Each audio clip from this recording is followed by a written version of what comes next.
Welcome back, Gothamites. I'm London, aka History of the Batman. 26 years ago today, in 1992, the TV show Batman the Animated Series debuted with the episode On Leather Wings. Ever since its debut, this TV show has been one of the most beloved interpretations of the Batman in his entire 79 years. Since I know I will be talking more in depth about BTAS over the next month and even on Instagram today, to celebrate today's anniversary, I want to give 5 reasons why Batman the Animated Series matters. But before we jump into this celebration, why don't you subscribe to this channel and become a part of this awesome Gothamite community. Reason number 1, it introduced Batman to a new generation. If you don't know, most people's introduction to Batman doesn't start with comic books. And it's okay, don't let anyone shame you and say that you're not a true fan if your first intro to Batman wasn't a comic. Just saying. And for most of us over the age of 25, unfortunately I do have to date it that way. I feel old. There are 3 main sources besides comics where people were introduced to the Caped Crusader. There's the 1966 live-action TV series Batman that starred Adam West, the 1989 live-action film Batman starring Michael Keaton and directed by Tim Burton, and the animated show Batman the Animated Series. Following in the Burton vs. Noir footsteps, Bruce Timm and Eric Radomski's show was the only kids animated program on TV that was Batman-centric at the time. And it aired on Fox Kids during the week at 4:30 p.m. So it was literally the first show that kids watched when they came home from school. And it was also probably the main media that parents allowed their kids to watch Batman. Especially since the sequel film of Batman Returns, which was released in the same year BTAS debuted, was seen as rather dark. I mean, the McDonald's campaign couldn't even convince parents that this movie wasn't dark. Hence, which is why we had the Joel Schumacher films that have a much lighter and campier feel, but that is a rant for another video. In short, the Batman animated series, for many of us 90s babies, jump-started our love affair with this DC Comics character. And considering Batman the Animated Series jump-started the DC Animated Universe, or the DCAU, which had shows following it such as Superman the Animated Series, Static Shock, Batman Beyond, Justice League, etc. The crazy success of BTAS is a huge reason why a new fandom for this DC universe even happened. So thanks, BTAS.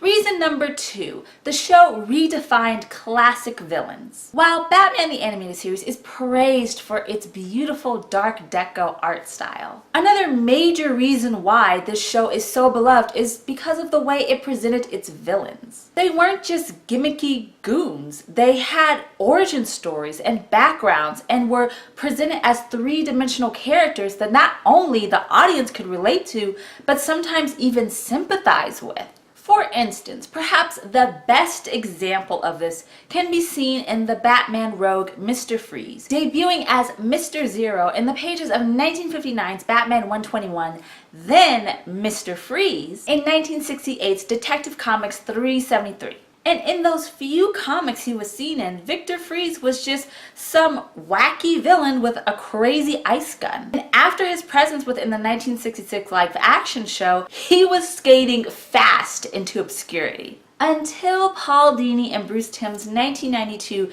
BTAS episode, Heart of Ice, where you learn the tragic story of Victor Freeze, his wife Nora, and him doing anything he can to preserve her life. This episode is not only one of the most memorable within the entire 90s series, but this set up Mr. Freeze's origin story in comics, video games, other TV shows, and even films for the next 26 years. But But from Two-Face to Killer Croc to even the Clock King, I love the Clock King. It's so Silver Age and random. The Batman animated series made these classic rogues even more dynamic characters than they were presented as in the Batman source material, the comics. So, thanks BTAS! Speaking of source material, number 3 is the show had respect and reflection of Batman comics. One of the reasons why this animated series is so fantastic is because of its more mature plot points and themes. And we can thank not just the creative team on the show, but Batman comics themselves. There are so many episodes that used Batman comics as their basis. Almost Gotham, which is one of my favorite episodes, was inspired by a 1977 arc, Where Were You the Night That Batman Was Killed? The 2-part episode of Robin's Reckoning was inspired by Dick Grayson's 1940 debut in Detective Comics 38. A Bullet for Bullock was modeled after the 1992 detective story of the same name. The Demon Quest was based on both early 1970s stories, Daughter of the Demon and The Demon Lives Again. And best of all, the episode The Laughing Fish was based off of 3 different stories. Steve Englehart's story of the same name, the following arc, Sign of the Joker, and Dennis O'Neil and Neil Adams' 1973 iconic story, The Joker's 5-Way Revenge.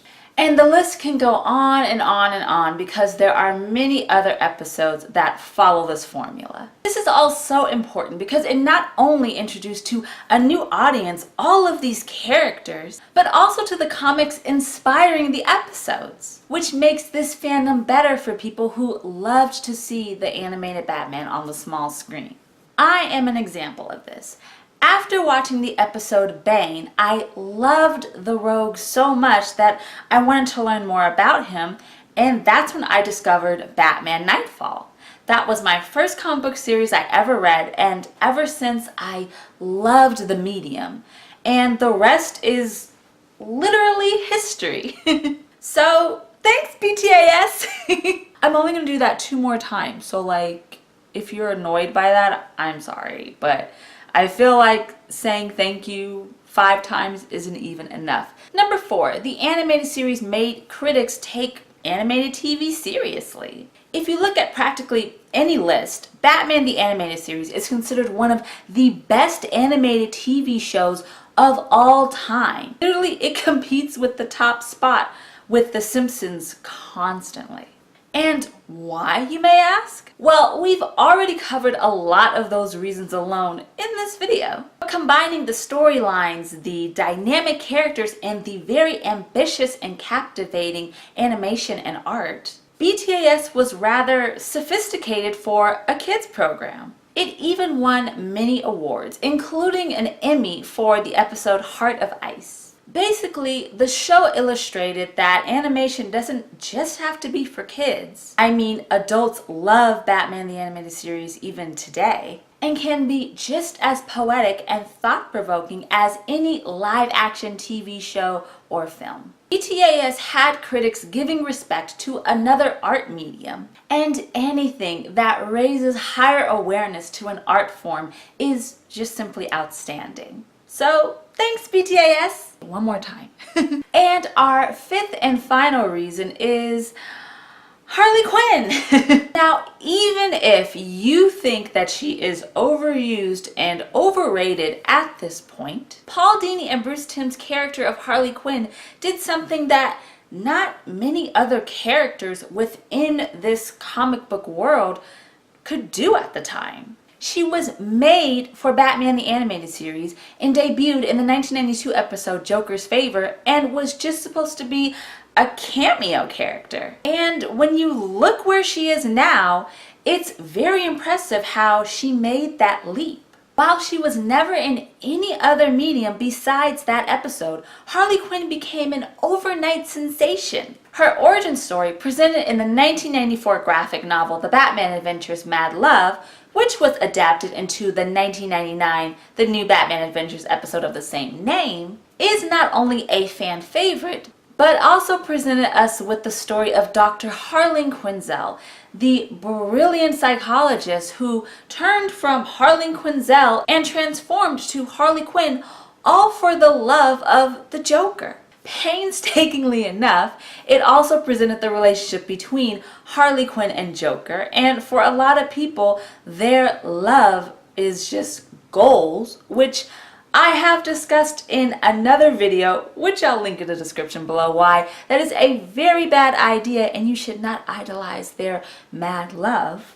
But most importantly, Harley Quinn's bubbly and chaotically cute personality jumped her from the BTAS show into Batman comic book canon in 1999, earned her her own self-titled publication in the early 2000s, and ever since she has had several Harley Quinn-centric comic books, and of course she made her debut on the big screen as Margot Robbie portrayed her in the DCEU film Suicide Squad, which exploded her onto the scene and introduced her to people who don't read comics or haven't even watched the episodes. She's now in the top 5 of the most popular DC Comics characters, and fans of Harley, after seeing anything that she's in, want to learn more about her background, which leads them to find the comic books that she's in, and it gives people more of an interest to read comic books, which I absolutely love and am a total advocate for. So thanks, BTAS. See, you made it. So with all of these reasons and more, it is very easy to see why Batman the Animated Series is one of the best modern interpretations of the Batman mythology. So happy 26th anniversary, and why don't you go celebrate and go watch some episodes? Thanks so much for watching 5 reasons why Batman the Animated Series matters. Let me know in the comments below what is your favorite Batman the Animated Series episode.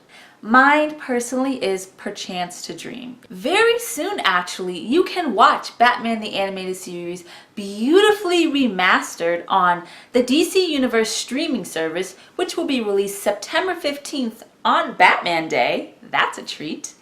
And on October 30th, the entire series will be released on Blu-ray for the first time. You can pre-order it now on the WB shop and on Amazon, so I will link in the description below where you can pre-order it if you're interested.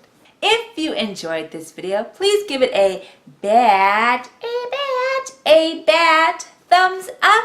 If you want to join a bigger discussion of Batman the Animated Series today, I am talking about some of Gothamite's favorite episodes on my Instagram, which is at History of the Batman, on Facebook at History of the Batman, and on Twitter at Hist of the Batman. And of course, all of my social media is linked in the description below, so give it a click and follow and become a Gothamite. As always, check out my reviews on Comicosity. I am giving out more and more each week. And of course, please subscribe to this channel.